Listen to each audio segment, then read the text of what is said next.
Today I'm here to answer the question, what is the buyer's initial deposit?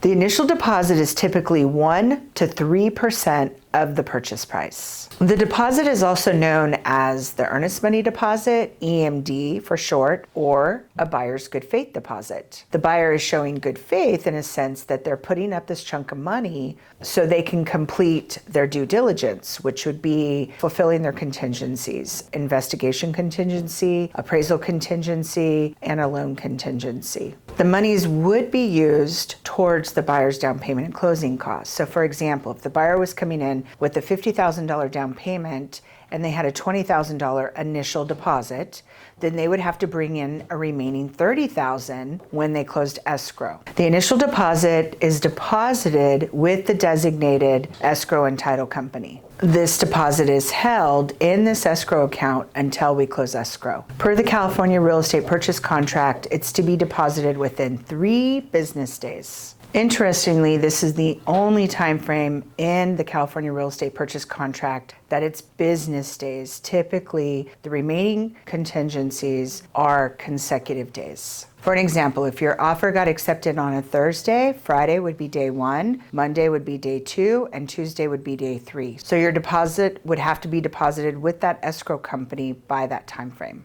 So one of the biggest questions is the deposit refundable? The way the California real estate purchase contract is written is the deposit is refundable up until the buyer removes any and all contingencies. Once contingencies are removed, at that point in time, the deposit becomes non-refundable. So if the buyer were to cancel after that moment, then the seller would be entitled to receive that initial deposit that is held in escrow. What I'm discussing is typical in the California real estate purchase contract, and the terms of your contract may or may be different. I highly recommend that if you're in this situation or you have a question, you want to have a serious conversation with your realtor so they can explain how this affects the contract that you have accepted.